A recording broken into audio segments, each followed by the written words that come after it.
Hi there, Casey Hutchinson. This is kind of an intro to my intro of my Belt Friends podcast. The reason I'm doing this, number one, is because we had a technical issue in my last recording with Paul. Nothing too detrimental, as you would see on YouTube. There's just no video for about the first 36 minutes of our podcast. And Paul Smith is a fantastic ambassador to our industry, and I want to make sure that we took the content, still utilized it. My idea was never to begin this podcast with video in mind, but for the YouTube medium, it's certainly a help and kind of a nice addition if you're watching it online. So you'll see a thumbnail that'll kind of blanket it for the first 36 minutes, and then video comes into play. I have technical difficulties all the time in my own personal life and work life, so this is nothing new to me. But again, it certainly shouldn't take from the experience of talking to Paul. Like I said, I hold him in high esteem. He's a great friend, great industry friend, and I hope you enjoy it. Number two, I've just kind of jumped into this and hadn't really explained anything about me. You might have seen my face at NIBA, or you're getting introduced to faces that are familiar to you. But just to let you know, I'm Casey Hutchinson. I'm the president of Empire Rubber and Supply Company in Portland, Oregon. I'm a third generation of a family-owned company. My grandfather started in 51. My grandfather passed away in early 70s, just before I was born. And my dad had been in the business working for him and had taken those reins and ran with it for over 50 years. So I myself have done it for 29 years. It's been a remarkable journey. I really cherish what we do. Empire provides both lightweight and heavyweight belting, and we've got quite a diverse marketplace. We've got a location over in Pasco, Washington, and I've got a lot of good people who work for me that I'm really proud to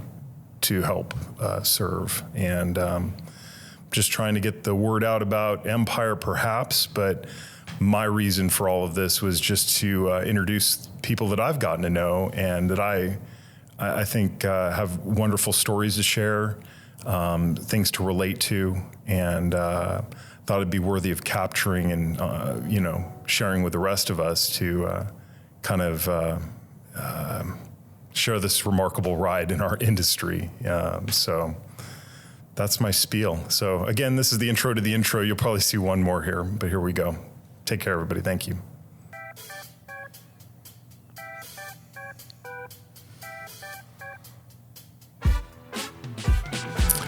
Hi there. Welcome to Belt Friends. My name's Casey Hutchinson. I'm the president of Empire Rubber and Supply Company. Belt Friends is my reach into our industry to get to know different people that I may know their stories, but I can reach in and get a little bit more out of them and share them with people in our community. My guest today is Paul Smith. He is the National Distributor Sales Manager of Ram Enterprise. Welcome, Paul. Well, it's good to be here with you, Casey. Appreciate the invitation. Grateful to have you. There's a lot we're going to grab out of you today, is my hope. I guess if I'm to start with you, I want you to tell the audience about yourself and your education and what got you into the belt industry. Well, Casey, it's kind of an interesting start to my career in rubber belt and other things. I grew up in Pipestone, Minnesota, a small town of 5,500 people. My dad was a dock worker and a truck driver, and decided that we should move to a more climate that was suitable to us, so we moved to California. This is 1955. I was 15 years old, and on the way, pulling our U-Haul truck, or trailer, I should say, and our Pontiac, we ran into some road construction that tossed a rock into the engine compartment and kind of put a hole in the vent hose. So once we got to Sacramento and unpacked the U-Haul into our new home, we went to downtown Sacramento to replace that hose at the Sacramento Rubber Company. And how foretelling. Exactly. 8 o'clock on a Saturday morning, and while he was getting a 7-inch diameter by 7-inch long vent hose, which I believe was made by Flexhaust, I saw a sign for a delivery boy and applied for a job, and at 10 after 8 that morning, I was a delivery boy for Sacramento Rubber on a bicycle at 63 cents an hour. I love it. So a long time ago. I think that makes me involved in the industry for now about, golly, I guess maybe 67 years. Yeah. Interesting career. From there, I learned how to splice belts and cut gaskets and do all kinds of things, including coupling hose. But eventually became trained in installing belts in the field at a company called Tykert Sand and Gravel, and made some good ones, good splices, that is. Also worked on the Sacramento Freeway, laying cement for Peter Kiewit that built a freeway for downtown. And that was kind of the beginning of the experience.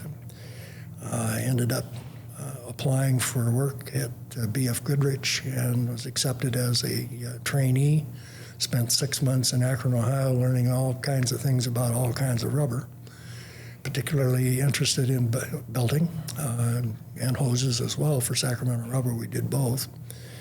And spent time with them. After that, I got a promotion to field sales, and I was responsible for selling B.F. Goodrich products through distribution in the state of Utah.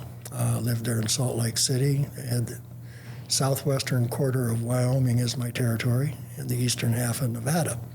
So it's kind of where I live today, working for Ram Enterprise. We're certainly skilled at a lot of products going into the mining industry. Gold is the focus on a lot of that, but in recent time we have done some real long overland conveyors, and that's kind of cool too. Yeah. Along the way, I worked for a company called Fabricon, which stood for Fabricated Conveyor Belt. We were able to cure uncured rubber into cleats on conveyor belt with V-guides, flanges, chevron designs, and I-cleats, beefy cleats, and the like. Our first customer was Key Equipment, which was canning corn. We had two kinds of cleats that opposed each other, so you could nestle a corn husk on the cutting machine and cut them to size, and Bird's Eye sold them two in a package at 6 inches long, and it was kind of cool. Yeah. The ends were cobettes, Yep. sold by other people. That was kind of cool. We did well, and eventually a company called Belt Service, located in St. Louis, purchased Fabricon's assets and technologies. I was the regional responsible for the Portland facility until I was promoted to go to St. Louis, where I worked there for 5 years. Ended up being solicited by Apache Hose and Belting and moved to Cedar Rapids for 10. And then about after that, we changed focus to cut rubber parts, which were furnished through sheet rubber made by the American Built-Right Corporation in the Sherbrooke, Quebec plant. And in 2020, I was released and found a new home back in the belt business with Ram. So that's kind of my quick bibliography of going through there. But, Skeleton of...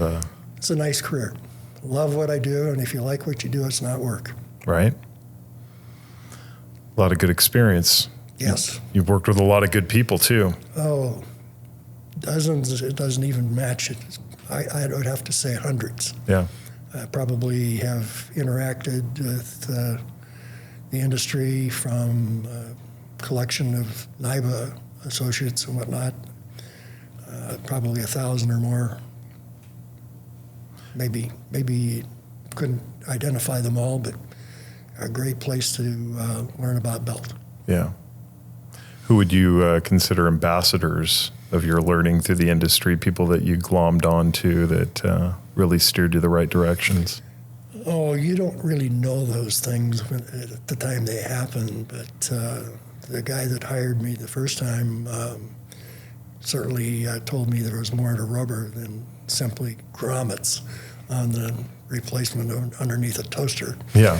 A lot of other things. I became enamored with belt splicing. Certainly the Flexco group as a whole have always been friendly to me, and I admire their ability to really take and furnish that product for the industry, quick fixes and whatnot. Yeah.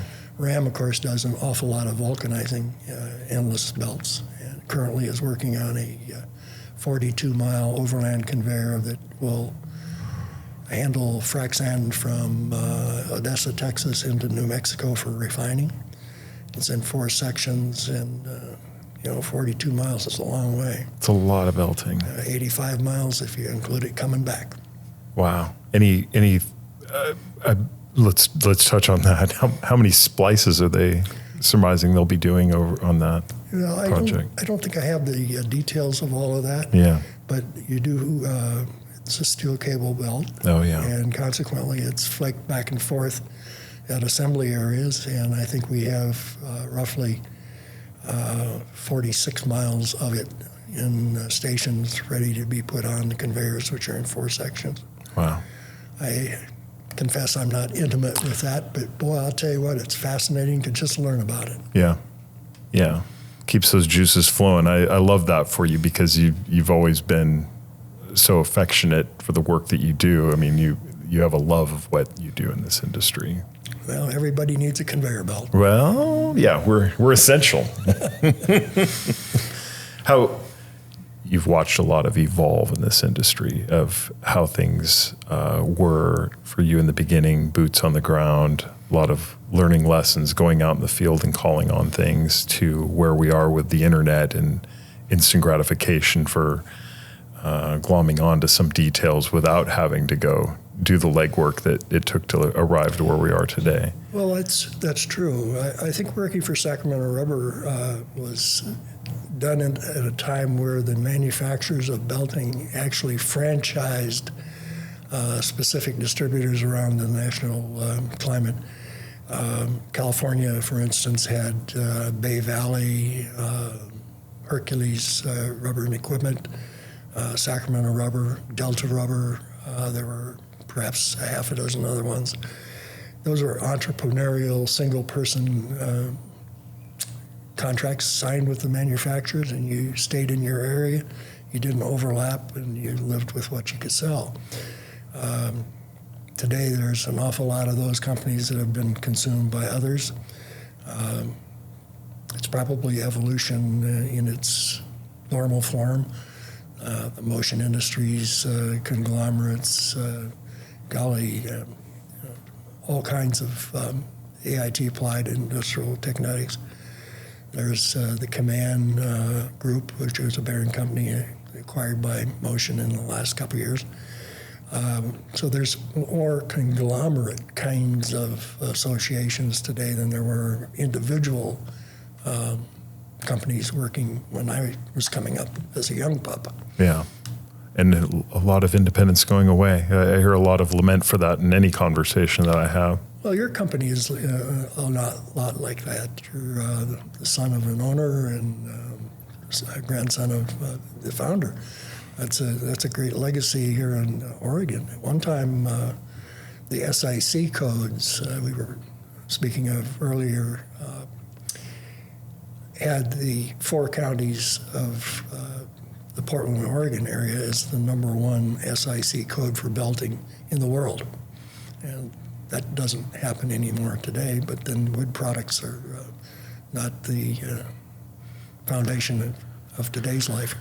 No, that work's being done, but yeah, not where you think it would, not where all the trees are in the Northwest, Yeah. A lot of that dynamics changed quite a bit. And technologies have really improved. It's OSHA and MSHA controlled. Individual sites have requirements for safety that go above and beyond for the presentation of life. Yeah. Shortcuts can kill you. Yeah. No, and we spoke about safety. It's not just a culture that you need to have at any business, but what a business it is in itself. You got to know what the job is, you know, what your skill sets are. You got to discuss it before you go on the job site. You have to do tailgate meetings and assure yourself that you've got the proper things locked out and that safety is paramount. And if you find something that's not right, you got to shut it down until it's fixed before you can start up again. Yeah. Yeah, there isn't anything worth the almighty dollar. You know, you want all your bits and pieces, and we want them to come home with them. Yeah, RAM is very skilled at that because we're nearing 5 years of no lost time accidents. That's pretty phenomenal in the belt business and in the mining industry, where we do service work as well as sell product and fabrications to the whole line of conveyors as accessories or components that are used in the processing of materials. Yeah. Bulk material handling is hard to do. 42 miles is a good example of taking frac sand from one place to another. It takes away the wear and tear on highway. You know, I think it's Interstate 10 that runs there, and that technology didn't exist probably even 10 years ago. Yeah. Yeah, no, it's impressive to see how things, part of the juice is flowing. You get to see changes like that and things come along like, wow, how are they going to do that? That's awesome, you know? Well, you got to start, and then you got to have a plan, and then you got to see if you can fix it better and implement it and move forward and be cautious that you don't make any visible errors, and if you do, fix them. Yeah. I can appreciate that. I'm always trying to see something new and grab a hold of a different way of doing it. Where I'm on a distributor level, they're always bulling something our way of this is what I had and I need another one. And we're usually late to the party. Anyone in the belting industry is late to the party of how it was made anyhow, to give it its best shot, give it a fair chance. That we're always looking to improve upon what we're selling, or else I'm just going to send them down the same path of some short run of some product, you know? Yeah. I think that in my career, getting another one after something wears out has been replaced with getting a better one. And in that respect, I think that is one of the legacies that Ram Enterprise has, in that we make canoe liners, we make plates for wear with vulcanizing processes that outlast other, and better is always better. Yeah. Yeah, no, I can appreciate that. It's otherwise you're just going to continue to set somebody up to fail, you know. I'd rather be a solution-driven individual, regardless of my company, you know, than you know, just Johnny come lately. Here's my part. It gets redundant trying to just pull the box off the shelf and hand it to somebody, you know. Well, that's ideal. For most cases, yeah, this is my part number. Here we go. Well, you know, if you buy on part numbers, sometimes you make a mistake and have a typo and you get the wrong stuff. Golly, how do you get your credit back? Or you just send it back to some computer in some other location? It just makes business hard. You got to replace it. Yeah. And then the delay. Yeah. Service, Yeah. price, quality. That's the menu in our business, and you can get 2 out of the 3, but you can't get all 3 at the same time. No. What keeps your juices flowing to be in this industry for so long, Paul? Well, I like what I do. I like the people I do it with. It's fun to be able to share stories and find problems that can be fixed in a timely fashion, economically. I think that our business in these days is such that all of those things can be accomplished if you get to the right people. It's not always easy, but no is the beginning of a yes. Yeah. I like that line. That's good. What do you see of how this is all evolving? I mean, you've watched a great deal of growth in this industry from your time in it, and now people are gravitating towards internet solutions, and there's certainly been improvements in our industry of what we can do downtime, presses and their efficiencies for getting things vulcanized and spliced together and up and running. But, we're looking over the hill and we're seeing other solutions come our way and different people come into it. Do you see positive strides and movement in our industry? I guess it could be a loaded question, but you and I are both a part of NIBA, and my God, sir, you've been a part of NIBA for a very long time. To watch, that organization grow. And when I say NIBA for my viewing audience, and you've heard this in prior podcasts, the National Industrial Belting Association, which so many of us manufacturers and distributors are a part of. But when I speak to that, what does that give you for hope in our industry moving forward? There are a lot of people with a lot of knowledge, and NIBA in the belt business is the only format that I know that has a platform for exchange of ideas. They have a number of committees that talk about technology advances. Membership is international in scope these days. Just look at the list of presidents that have come on. My first meeting was in 1970. At that time, it was still known as NILA, N-I-L-A, for the National Industrial Leather Association. And I remember an experience, it's kind of funny, if I can elaborate. We were selling some leather belt for a drive system at Centennial Mills, which was a flour company, and they had a new purchasing agent that insisted that her belts had to be one piece. And of course, she had no thought about how long a cow is, and so you have to piece that together. She rejected a belt that came in for the obvious reasons that she could see splices in it. I had to deal with her as softly as I could manage to correct her attitude. I said, "Well, how big are your cows?" At which time she threw me out of the office, and we kind of ate the belt and made a new one, which was accepted. And then when that one wore out, we gave her the original one that she had sent back for credit. Oh, that's good. That's good. But in respect to how things are going today, I think that fellows like me that have had experience are beginning to retire. There are some succession plans in place in a number of the better operating companies that will keep the legacy of those firms growing and moving forward. Your company is certainly one of those that I would say is undertaking that responsibility. But there are a lot of others that don't. When they get sold or added to another group of management firms, I think that they lose that. There's a danger, I think, of not having the right part number exchangeable for the proper retrofit.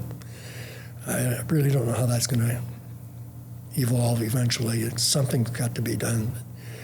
If a part number consists of a definition of size, shape, and form, you're going to have a hell of a lot of part numbers for a piece of conveyor belt that has a different length, different width, different thickness, and all that.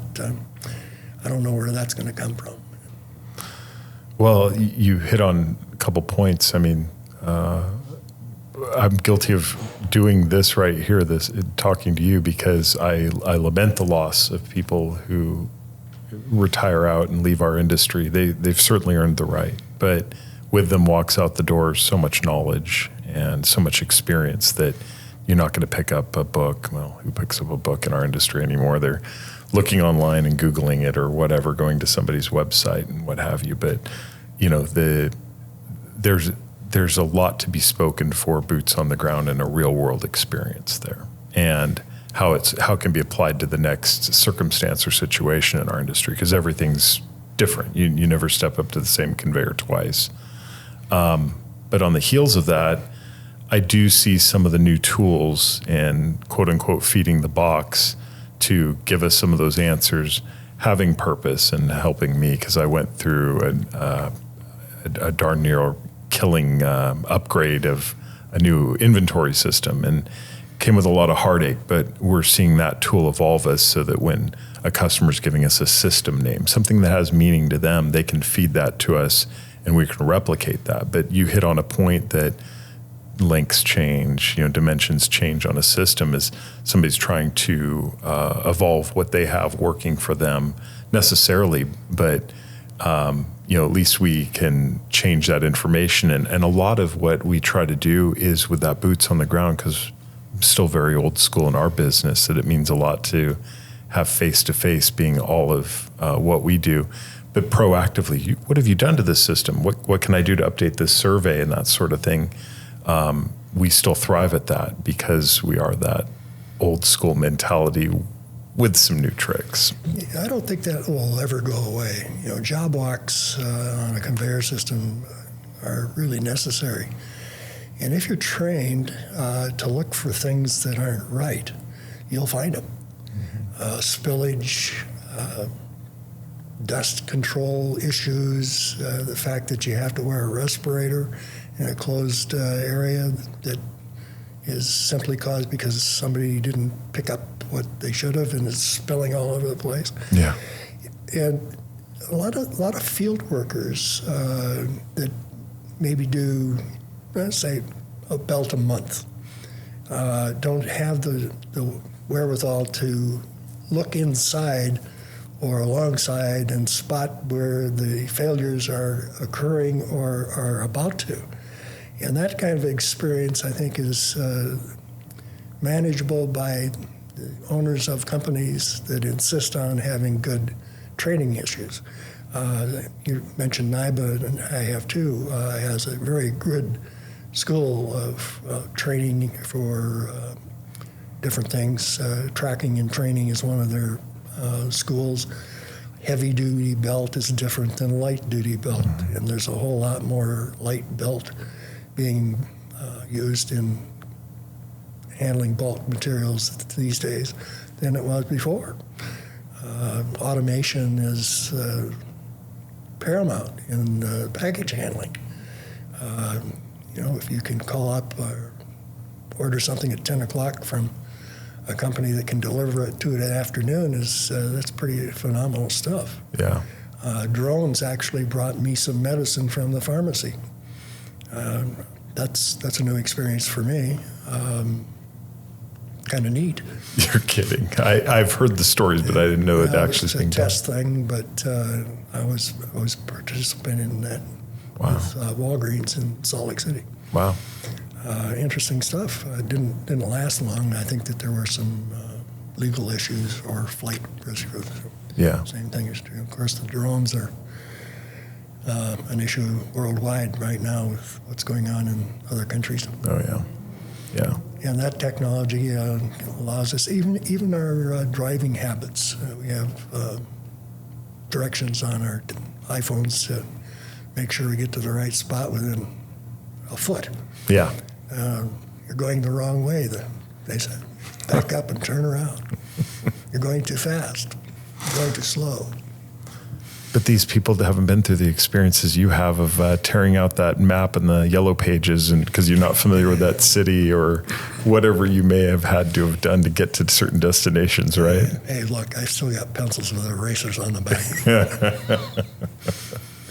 I love it. But I remember, I granted, mine were cheats when I first got into doing sales, but I was printing up MapQuests and things like that because, a portable computer wasn't with me or anything like that. And then if I did drift out of bounds, I was trying to find a yellow pages and tear out a map and do that sort of thing to get around. Yeah, my first trip to Philadelphia was at night, and you had a map that you had to read in the dark. Oh, my. I was smoking at the time, and I just lit my lighter and read it. I was in the wrong city.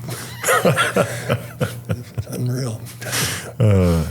And the days before daytimers and that sort of thing, you had other... Yep. Yeah. Well, writing's paramount in those days. Everything you could scribble down. I'm sure cocktail napkins came into play and that sort of thing, too. Yeah, it's untrue. Yeah. Speaking of Philadelphia, a little side story, embarrassing as it may be. I had a Rand McNally map, and I was dealing with two different customers. One had Whitman's chocolates that has some white food belt that they were using to do the confectionery candy. And the other one was a heavy-duty belt for Colgate Palmolive Peat. And I looked in the map, and I determined that Philadelphia was closest to Whitman's Chocolates, and I'd go there first.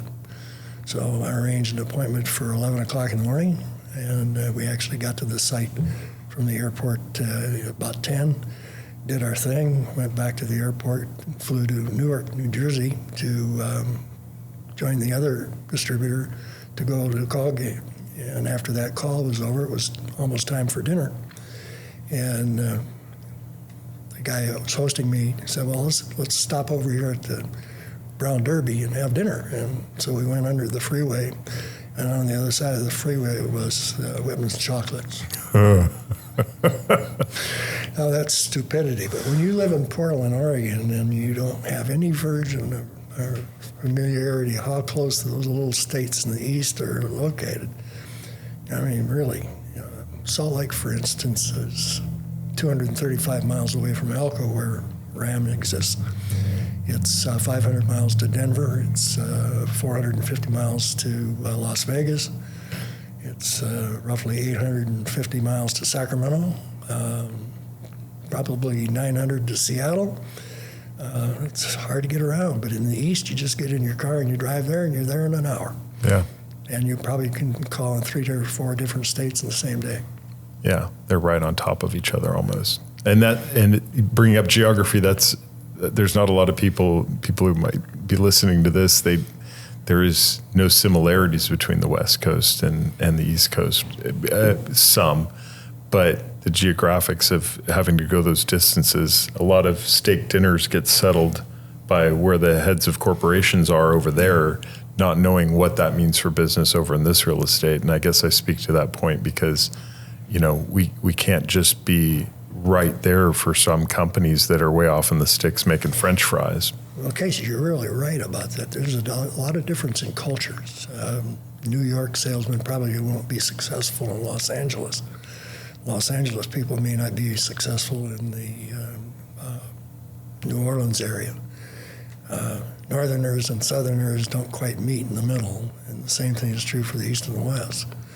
It is a big country. Yeah. And feet on the street is necessary. Cool. I think that NIBA is the connection for belting. It's the one place where it seems like there's no secrets. Everyone is able to be a comrade in the industry. Problems are pretty much similar. Perhaps the industries are motivated by channels. So the food channel, that's not on TV, but food channel is one place to sell belt. Mining is another. Aggregate is another. OEM accounts. We build road machinery with belting on it. We supply belt that is cut into cut rubber parts for things like mower blades, snow blades, things that are used in other operations that aren't really conveying. Yeah. If you put all of that together as a collection of what rubber means, it is cut rubber parts. And in that respect, belting is just part of that whole industry. We also have rubber products that are used in ricochet protection in the live fire training centers for FLITSI, operations and training of how to take hostages or terrorists out of buildings by training what to look for. Yeah. Quarter-inch thick rubber, for instance, allows a bullet to pass through, but it doesn't come back. Yeah. It's protective things, safety. That's another industry, but you see what I'm coming from is it isn't just a splice of a belt or the incline of an elevator. overcoming incline limitations of conventional flat belt is a whole industry of itself. Companies that do cleating and sidewall applications that can actually carry bulk materials vertically.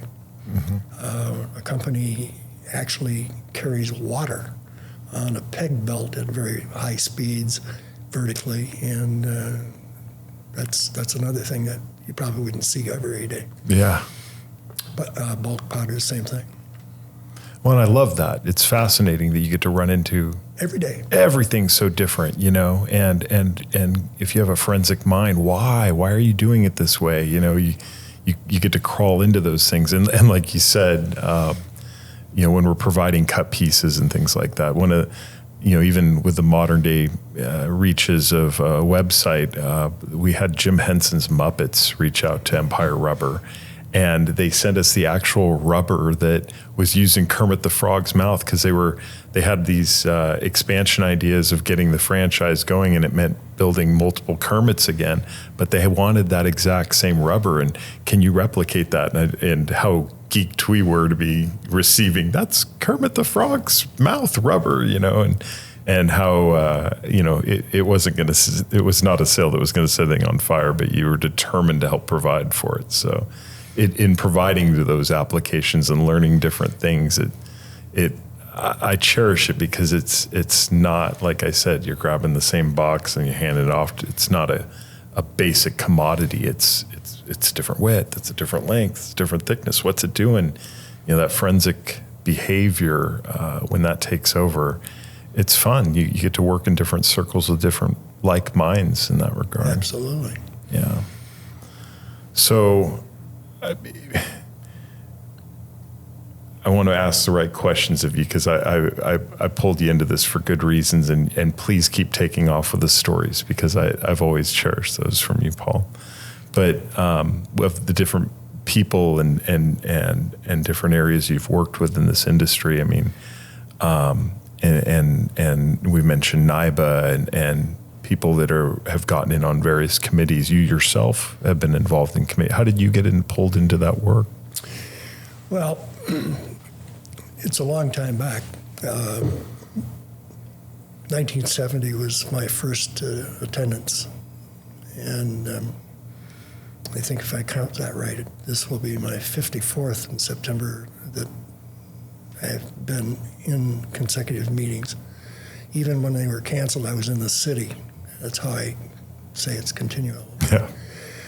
Rennie Keating invited me to join a committee. That was the LH Shingle Belting Company. And I didn't know anything about committees at that time. I said yes, and went and sat there and listened, and came away with the idea that more distributors should be members. It was a membership committee.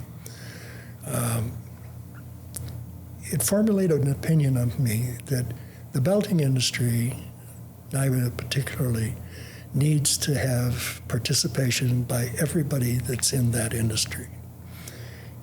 You need to be a member, which is costly, and that's not enough. You've got to go and you've got to listen, and you have to share, because the betterment of our products can only be done by sharing of failures or improvements to better what we have available. I mentioned earlier that there's three things on the menu. It's price, delivery, and quality. And on that menu, you can only get two. You can't always get the price when you want the quality, and delivery sometimes is interfering. So trying to get all three of those things is difficult. I think literally impossible. But if you have most of it, and you have reliability, and you have credibility, those are the things that will keep you in the industry forever. And I think I have that. I've always felt that I always spoke the truth as to the facts as I knew them. And I probably will go down and smoke at some point, and somebody will find something I said that wasn't right. But I once was asked, what do you do if you don't know the answer? And I said, I just make stuff up. Of course, if you're older, you can say things like that. But if you're a rookie and just coming into the industry, that'd be a problem. You have to be quick to claim ignorance and be content with that. Yeah. Because you're right. If you're young, you start lying. How are you going to remember the lie? I've heard so many of those types of situations. But I learned quickly how important it was to claim ignorance. But on the heels of that, you could still say, I don't know, but I'm going to get you that answer. Because I would lean on fellas like yourself, Paul. Well, it's nice to be on people's index cards or, on your mailing list and things like that. I was trying to think of it. I used to have the thing that flipped around. What was it called? Rolodex? A Rolodex. Yes. I want to be on your Rolodex. Put my card on your Rolodex. Yeah. If you need any help, call me up. And I'm a 7/24, 365 guy. I like calls at 3 a.m. I think I got an order. Yeah. You gotta evaluate what you really are there for. Yeah. But there are a lot of people that I know, and I think there are a lot of people that that if you don't have the ability to be of service to the customer that's calling you, your very existence makes you have to supply somebody else that can. And that makes you even a better value. Yeah. Because you know what you're talking about, and that sells too. Earlier we mentioned downtime. I think that in my life and the companies I've worked for have focused on selling uptime. If you buy our stuff, it's going to work longer than the other guys. Yeah. You won't have much downtime. In fact, you'll have more time up. And that too sells. Yeah. Service is paramount. Without question. Well, and also to be brave enough to say that I'm not going to always be the best price, and here's why. Because uptime can come from that. You're selling better solutions and results, and that doesn't always pencil out to a total on a page that somebody's, that's more money than I spent before. It sometimes can be a learning experience. Mm-hmm. You get the next order. Yeah. Which the price went up. Oh, that worked. You're a good salesman. I was thinking about another thing. You asked how I ended up being in the NIBA framework. There was a company called Georgia Duck, and they were in Atlanta. Very good manufacturer of woven fabrics. And they had a gentleman on their staff. His name was Claire Suker. And he held private schools for his own good. I think he made money off of it. And invited me to speak at the University of Wisconsin Madison Compet for, I think the whole thing was 5 days of the week, schooling on all kinds of things about belt. And my comment was that I would overcome the limitations of conventional flat belting because I was doing a lot of cleaning at the time. But he had a great introduction. When we were all ready to get started, he would say, "It's time to talk belting." And he would shout it out and it would shock everybody, and we suddenly list. Georgia Duck actually had a school that once a year they would invite certain distributors, people to come, and Claire would conduct that kind of thing. None of the manufacturers of belt today actually have any schools. I was trained by B.F. Goodrich for 6 months in Akron, Ohio. And there were several different parts of the company that needed special schools for hose, for belting, for other kinds of things. They bragged that they had 35,000 mainline items in their sales kit. They said they were first in rubber, and we all said, but last in the delivery. One of the trips we took was to Shelton, Connecticut, where they made pillows for a number of companies that they were made out of foam. They came out of a line with a skin on the outside, and they would come down. There were 2 conveyors that brought them out of the oven or the baking oven or whatever. And at the bottom of the line, there were several people on each of the conveyors that would put the pillow in a sack, and then it would go on to a Singer sewing operation where they'd sew the sack shut, and then last they would put a little strip in one corner that identified who was buying it or the brand, and the red one was for Sears, S-E-A-R-S. Oh, yeah. And the blue one was Blue Heaven. Okay. Both of those pillows were sold to Sears. They were the same pillow. Oh, wow. Only the tag was different. But the Blue Heaven pillows sold for like $35, and it sold at about 65% of all of the pillows made, and the Sears pillow was about half that, and that taught me a lesson. Boy, that namesake, right? Yep. Brand sells. Yeah, no kidding. Yep. So when you speak of all that training that you went through at Goodrich, 6 months, that's being on board with that company. Did they offer programs like that for distributors too? No, they didn't. They expected those that were trained to be the trainer. Okay. So it was more of a train the trainer. Yeah. And that was good overall, but it didn't really help me a lot in Salt Lake City, where the clientele was mostly heavy mining. It was in the days of uranium extraction and refineries. You don't see that anymore. Smokestacks were allowable. Yeah. You can't have one now. Yeah. Although there still is one there. But it's big enough for, it's probably a historical site by now, or hysterical if they ever take it down. No, I guess I speak to that too, because, training coming from manufacturers and things like that, I've only had a touch on being part of a distributor advisory council with Flexco. And I found it so rewarding, to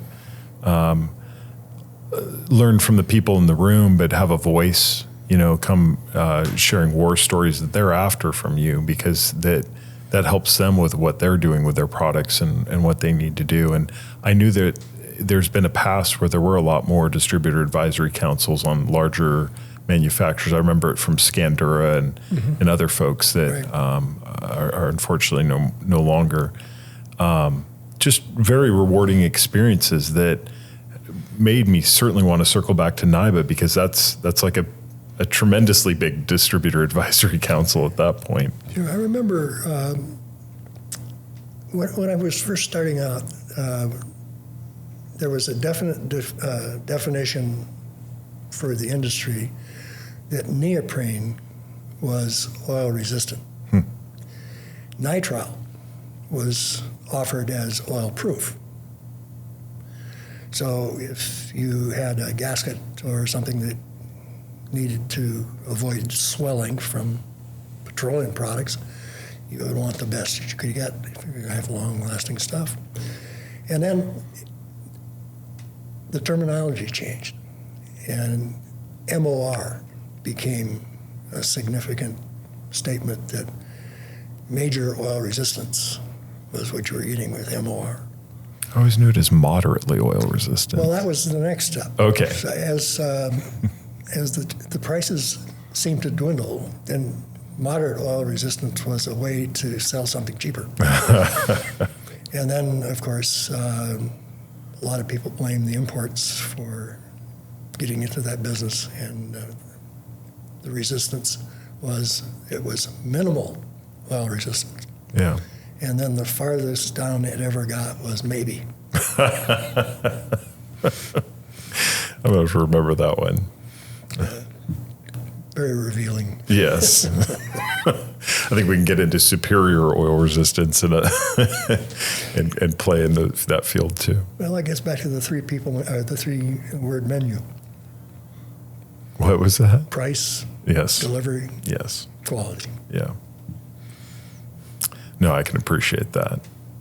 I guess circling back to the human level, because you hit on one that I can't shake in any conversation that I have with people that I hold in high regard, or people have made a good namesake or reputation for themselves at any level, and that's trust. Trust is everything. You stake your reputation on it, and once you get them to trust you, you can never let anyone down, and I think that's vital. I think that's what you and I have had in our dealings together, because it's everything. And I just my father would instill that in me in every conversation that I had with him. He would always bring up trust. Well, thanks for the compliment. I don't know that I ever did anything specific, which makes me think that maybe trust is something that you're given from someone that has no reason to not give it to you. Yeah, I think that's true. I don't know how I feel about that. Well, it's something we'll evaluate later over dinner. How's that sound? While we lie to each other. Embellish is the right word. Embellish, it's true. And that's a good saleable thing, too. I think that if you have success and don't share what you feel about that, you miss out on an opportunity to increase your credibility. Embellishment, I think, is okay. I don't know how this relates, but I remember that Larry King interviewed George Burns the year before he turned 100. And George Burns was going to have a show at the MGM Grand in Las Vegas on his 100th birthday. And Larry King was asking him, you've lived a long life, have things changed? And they discussed the fact that George still chewed cigars, but he didn't smoke them. He drank wine, but only one glass. And he only drank wine and had out to dinner when he was with a nice lady that smelled of perfume. And Larry King asked him, he said, George, what does your doctor say about this? And George's response is, well, my doctor's dead. I think that's the kind of humor that is paramount in our industry. Right. We have so many stories to tell about things that were successful, and even more stories about how we screwed up something that should have been better. I think all of the good distributors are learners, and those that fail probably haven't quite got the memo. Right. I'm not sure that memo even exists, but it certainly is for a company like yours. You strive for everything that's right, and I think your customers understand that. You're a well-known person, well-known company in the area, probably aspire to do more. At least more profits would be good. Who doesn't want that? Yeah. Well, more success, yeah. But no, that's something to be spoken for. I tell new employees that they're going to make a mistake, and I'm going to pay for it. But it comes with a hefty lesson behind it, and I've made those mistakes through certain customers, and I have one he's retired, and I can't let go of him. I still owe him and his wife a golf game, and I need to do that before year's end. But I sat on his couch for the first time, and I'd been on the phone with him for, probably 15 years of my career before actually meeting him face to face. And maybe you can relate to this story, but there's always some black cloud in your industry. And when I say it in this regard, I was the black cloud, because I was always, if there was a mistake that I'd made, it was inevitably and unfortunately for this customer that I'd screwed up, sent him something that was wrong, and then, oh God, I got to make good on that, and then the lunch that it would entail to have to eat to make good, but I did. And so I sat on the couch with him, and My first question as he hands me a drink, because I was still drinking at the time, I said, why do you still buy from me? And he goes, what do you mean? And I said, I've screwed up so many things for you, and yet you still keep coming back and buying from me. Why do you still do business with me? And his wife's laughing, and he's looking at me, and he goes, well, it isn't the screw ups, it's how you make good. You know, if you don't make good on it, I wouldn't even open the door to you right now. And that meant a lot to me because, you know, in my heart, I don't think I would have known any different to, well, you know, maybe you delivered the information wrong or try to scoot my way out of it when I was wrong. And yeah, nobody likes eating the lunch because it always costs money to fix the problem. But by God, you know, it certainly had firmed our relationship. And I appreciate that about this industry and the learning lessons therein. I guess it could be any industry. I wouldn't know how to sell otherwise if I couldn't sell as myself, and I think that's vital. You know, I think right always wins, but it doesn't always come with a good taste. Yeah, right. Okay, we've talked about many corners of this industry and your role in it. You had an education before coming into this industry. I know this because you're an alum at Sacramento State.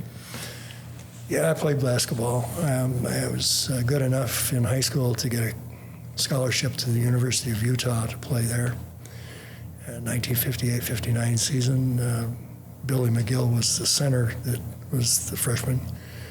And unfortunately, he and I had an encounter. I got an elbow in my jaw and was wired shut for 6 weeks. So I didn't make the points that maybe they were looking for, and I was released.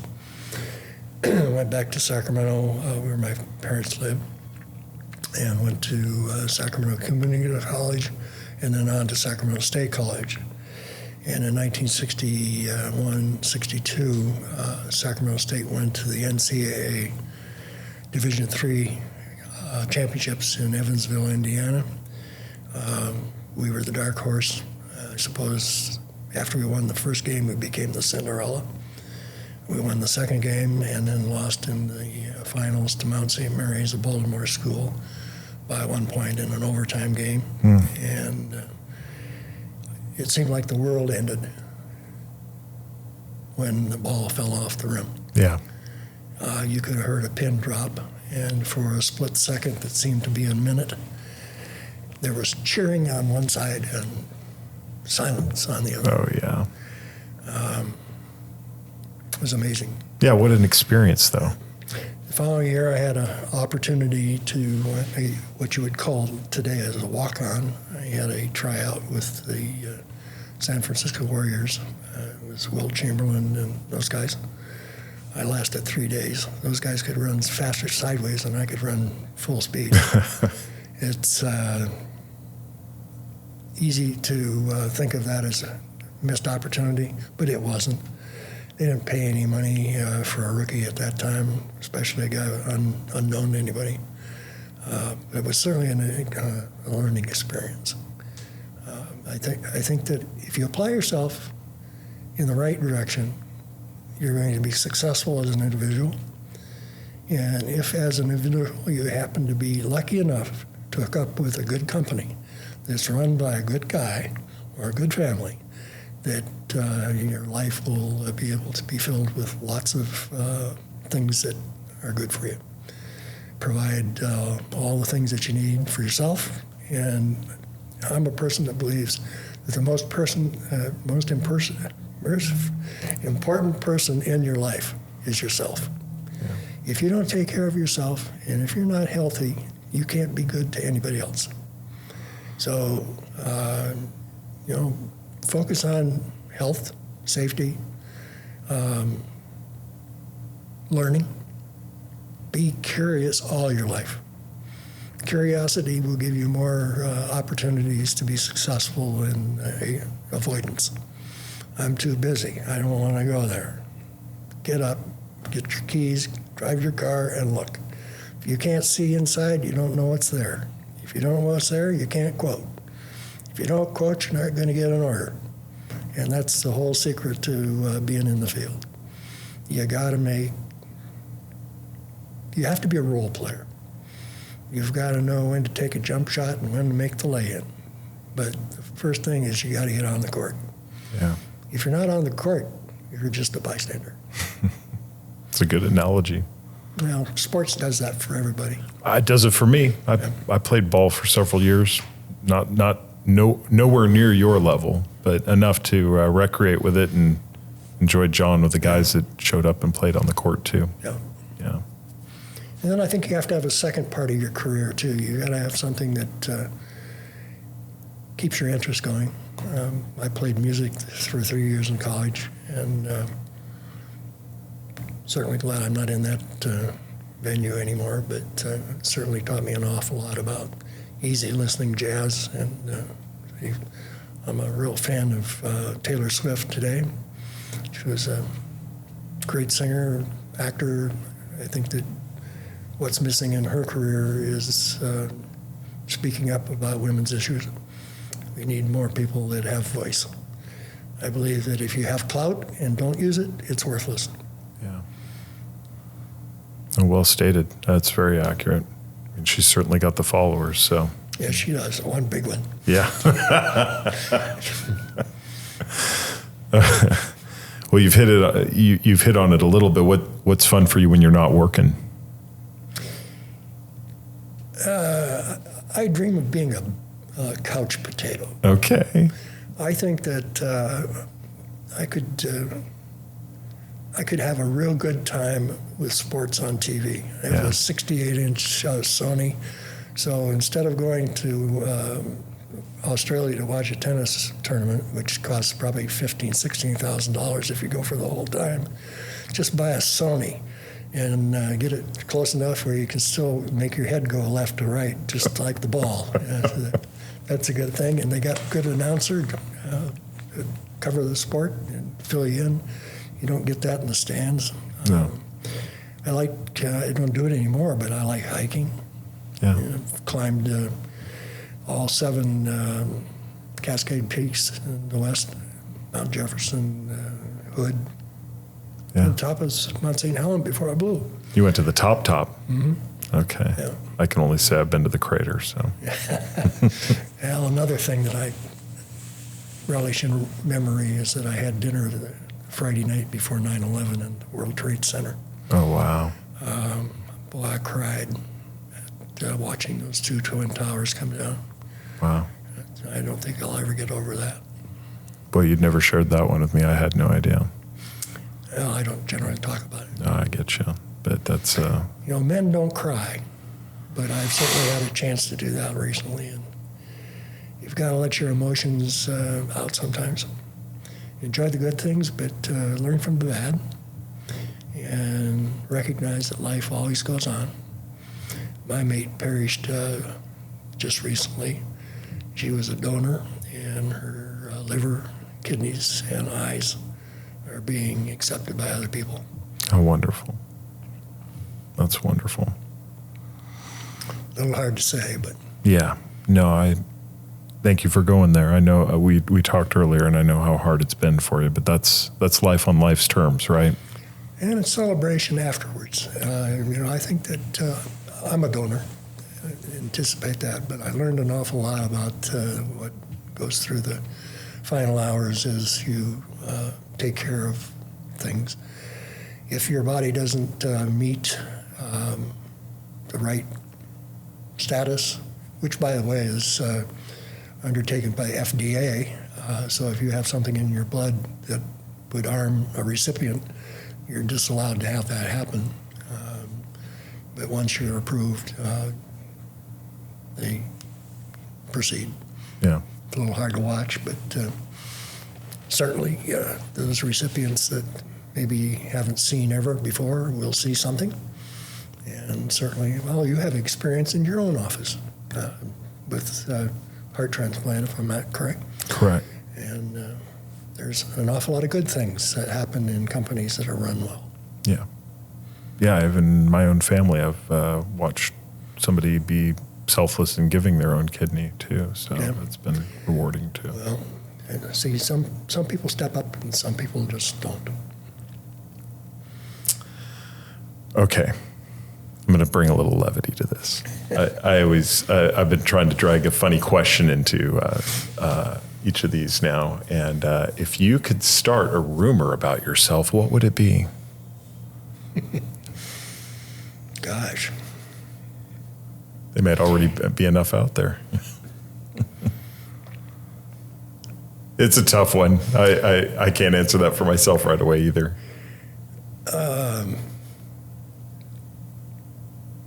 Boy. I stumped you with it. I should have come up with a secondary question. Well.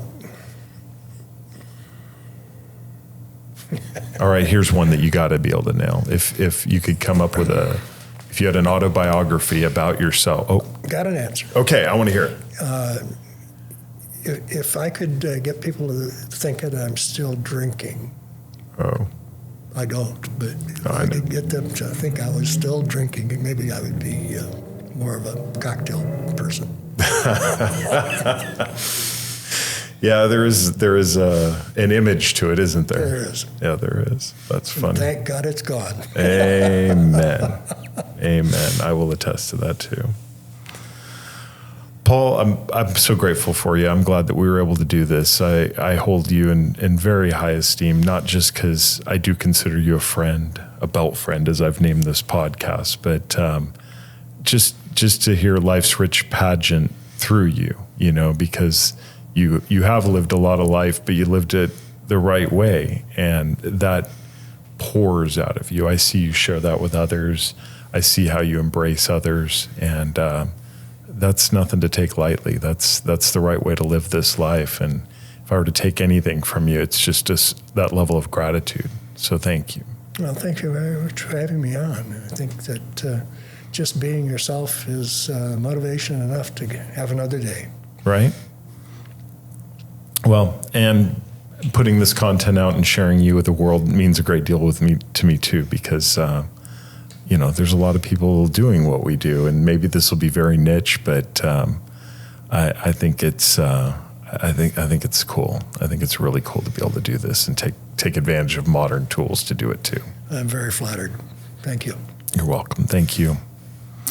Well, with that, I knew we'd kill a perfectly good hour, and we did. We even went over as I had planned. But I want to take a moment and thank George with New Wave Studios for helping me to do this podcast.